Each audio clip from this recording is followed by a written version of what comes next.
I deleted that banking app from my phone just now. 8.5 years, over 3,000 days and nights. It was like an electronic shackle, constantly reminding me of my sins. A few minutes ago, I transferred the final $3,741.50, my fingers trembling slightly as I hit the confirm button. I stared at the small green checkmark on the screen, but it didn't feel like proof of a successful transaction. It felt like a verdict on the first half of my life, stamped with the words, "Probation served, released on the spot." I let out a long, deep breath, as if exhaling the weight of those 8.5 years.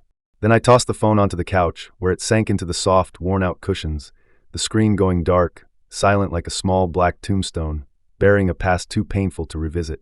The room carried a strange, indescribable smell, a mix of the rotting scent from the wilting green spider plant on the balcony, its leaves yellowed from neglect, and the stale odor of sweat and exhaustion clinging to the shirt I'd been wearing for 2 days. Clara, my wife, is in Chicago for an industry conference, and our son, Silas, is at band camp, staying at school for the week. This is a night entirely my own, a rare, indulgent, absolutely free night for a 42-year-old man. Yet I feel like a ship without an anchor, drifting aimlessly in this empty house, with no idea what to do. Like a ghost, I wander to the kitchen, grab a jar of cheap instant coffee from the cupboard, and make myself a cup. The scalding water hits the brown powder, releasing a sharp, artificial aroma that makes me dizzy. Holding the bitter drink, I shuffle to the living room's floor-to-ceiling window like an old man with faltering steps. Outside, Los Angeles unfolds its eternal nightscape. The highways crisscross below, their streams of headlights flowing like silent, glowing blood through the city's vast arteries. In the distance, downtown skyscrapers stand shoulder to shoulder, their countless windows flickering with pinpricks of light, each one hiding a story I'll never know. 8.5 years ago, I stood in this same spot, staring at this same view. Back then, my only thought was to open this window and leap from the 17th floor, letting my body's destruction end the endless torment of my soul. Before everything fell apart, my life was like a textbook example, calm, orderly, maybe even a little dull. My name's Elias, a history teacher at a decent private high school. I loved my job, loved standing in front of those bright-eyed, energetic kids, weaving tales of the Roman Empire's rise and fall, or the sweeping drama of the American Revolution. Clara, my college sweetheart, worked in administration at a community college, smart, gentle, and so good at keeping our lives in order. Our son, Silas, was just a sweet kid starting elementary school, his biggest worries being math homework and whether he could sneak an extra hour of cartoons on weekends. We lived in this 17th floor apartment, small but cozy with a great view. Weekends were for farmers' markets or drives to Santa Monica's beach. I thought life was like a gentle river, flowing steadily, predictably, until we grew old. I never imagined that beneath that calm surface, a raging undercurrent was waiting to swallow everything. I wasn't so much content as I was numb, like a frog in slowly boiling water. Teaching to the same bell schedule, grading nearly identical papers year after year, lecturing on history long settled. I felt like I was becoming part of history myself, a dull text with a predictable ending. Deep down, there was a secret longing I barely admitted to myself, a craving for something uncertain, thrilling, something to prove I was still alive. Every disaster starts quietly, even warmly, cloaked in friendliness. Like the first cancer cell, it divides and spreads silently in your body, unnoticed, maybe even making you feel more alive, brimming with false vitality. By the time you feel the pain or see the fatal shadow on a medical report, it's already devoured your organs, rooted in your bones beyond cure. It was an ordinary Friday afternoon, final exams just over, the teacher's lounge buzzing with a lazy, relieved air. Devin, the young PE coach, was glued to his phone, his face lit with the unmistakable flush of a winning bet. He waved me over, slapping my shoulder with enthusiasm. "Hey, Elias," he said, lowering his voice and tilting his phone toward me, his tone dripping with secretive allure. "Check this out. Way more exciting than that 2% annual pension plan of ours." The screen glowed with a flashy interface, an online sports betting app.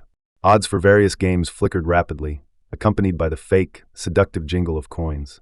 The sound was loud, grating, but oddly electrifying, making my pulse quicken. I waved him off, stepping back as if the screen's light might burn me. "I'm just a history teacher, Devin. I don't mess with that stuff," I said, my voice tinged with a sanctimonious distance even I found hollow. He laughed, flashing the kind of earnest, unscarred grin only someone untouched by life's real blows could have. "Come on, Elias, don't be such a square. A little bet's just for fun, like buying a lottery ticket. You're a baseball guy, right? There's a Dodgers game tonight. Bet $20. Win, and you take Clara out for a nice dinner. Lose, and it's just supporting LA sports." That line, "You're a baseball guy, right?" hit like a well-aimed bullet, piercing my hidden pride. I knew history, strategy, human nature. Couldn't I outsmart a simple odds game? That seemingly harmless, just for fun, was the first step into an abyss I'd never climb out of. That weekend, with Clara and Silas at her mom's, I was alone. Something possessed me, and I thought of Devin's words. I took $50 meant for groceries and signed up for an account on that site. I still remember the mix of curiosity and guilt, telling myself it was just this once, like paying for a movie ticket. That night, the Lakers played the Warriors. I wasn't a basketball expert, but I figured the Lakers had the home advantage. My heart pounded as I hesitated, then bet the full 50 on them to win. I couldn't bear to watch the game, turning off the TV and refreshing the score on my phone. Each update felt like an invisible hand squeezing my chest, my breath hitching with every change. When the final buzzer sounded, the Lakers won by 3. I logged into the account and saw my balance jump from $50 to $95. A wild, unearned euphoria flooded every cell in my body, stronger than earning my PhD, stronger than my first standing ovation in class, stronger than my first paycheck. It was the illusion of controlling fate, of being a genius. It was the deadliest poison, and I drank it willingly. That first month, using grocery money as my stake, I cautiously placed bets and won nearly $1,000. It came so easily, feeding the delusion that I was some kind of savant. I used the winnings to buy a 65-inch Samsung TV from Best Buy. I can still see Clara and Silas's delighted faces when I brought it home. Clara couldn't stop laughing, teasing that I must have secretly studied some investment trick. That night, we watched a Disney movie on that huge theater-like screen. Silas fell asleep in my arms, his breathing warm and steady. The TV's glow lit Clara's face as she leaned on my shoulder, her eyes full of unguarded contentment. That was the last time our home felt warm, whole, untouched by shadows. After that, the light faded, bit by bit, until it was swallowed by endless darkness. Soon, I was sleepless night after night. Clara and Silas's steady breathing in the quiet house felt like needles piercing my guilty conscience. Darkness became my domain, a shield for my desires. The world slept, but my phone screen glowed with an eerie light, casting a cold sheen on my face. I felt like a ghoul lurking in the midnight hours, my features twisted. The flashing numbers, odds, and red-green curves on the screen replaced my heartbeat. Winning sent my heart soaring, as if flung into the sky, weightless, invincible, the king of the world. Losing was like being tied to a boulder, plummeting into an icy abyss of despair. I became addicted to the roller coaster ride between heaven and hell. By day, I was Elias Anderson, the respected history teacher, gold-rimmed glasses and all, quoting classics on the podium. By night, I was a bloodshot-eyed, trembling gambler, unrecognizable. I burned through our savings, money we'd scrimped for, meant for a kitchen remodel and Silas's college fund. When I saw our joint account dwindle to double digits, a doomsday panic drowned me like icy water. I couldn't tell Clara. I told her the first and most damning lie. A college friend in Austin needed funds for a promising tech startup, and I'd invested our savings, spinning a tale of high returns. She hesitated but trusted me. Her unwavering faith was a double-edged sword, slicing my heart with every lie. The lies multiplied, my heart scarred until I grew numb, almost fooling myself. When the savings were gone, I maxed out credit cards, 1, 2, 5, using one to pay another's minimum. Then I turned to shady online lenders, their ads promising quick cash with no questions asked. Their interfaces were friendlier than any bank's, never prying about purpose or repayment. They were vultures, circling patiently, waiting for me to fall so they could feast. They lured me to the cliff's edge and gave a gentle push. My life split in two. I was a masterful actor. At school, I kept up appearances, discussing education policies over lunch, grading papers on the Monroe Doctrine. But my mind was consumed by football spreads and basketball odds. Every spare moment, 10-minute breaks, 30-minute lunches, I'd hide in a bathroom stall or an empty stairwell, refreshing the app like an addict. Students' questions and colleagues' chatter faded into background noise. Only the screen's red-green curves felt real, a brutal fight for survival. I was a double agent, living two lives, one predictable and safe in the daylight, the other wild and destructive in the dark. I even started to crave the sick thrill of this split. The glittering bubble I'd built with lies was finally popped by a cold, hard number, $940,000. When a gruff, Brooklyn-accented man called Clara's phone, rattling off her name, mine, even Silas's school, that crushing figure shattered the fragile walls I'd built. I was grading papers when Clara called from her office, her voice unnervingly calm. "Elias, come home now." My heart sank, the reckoning had arrived. At home, the door was unlocked. Clara sat on the couch, not looking at me. On the coffee table were torn bank envelopes and loan notices I'd hidden in the study. The air felt thick, like the prelude to a trial. She didn't scream or curse, that might have been easier. Instead, she stood, walked to the kitchen, and began washing every dish in the cupboard with excessive soap, scrubbing hard. The only sounds were the faucet's rush and the clink of porcelain. I stood behind her, frozen, a condemned man awaiting judgment, unable to speak. I wished she'd smash a cast-iron pan over my head to end it. She washed every dish twice, used half the detergent, then dried her hands meticulously, not once looking at me. When she finally turned, her gaze was unforgettable, not angry, not sad, but utterly foreign, as if I were a repulsive stranger in our home. "Elias," she said, her voice so calm it chilled me, "tomorrow we sell that Ford Mustang you love. Then we need to talk." From that day, our home's air grew heavy, suffocating, like a fog that wouldn't lift. The warmth we'd shared vanished, replaced by a programmed silence. We weren't a couple anymore, but prisoners serving a joint sentence. We became machines, programmed to repay debt. I quit smoking, drinking, socializing, no dinners, no games, no movies.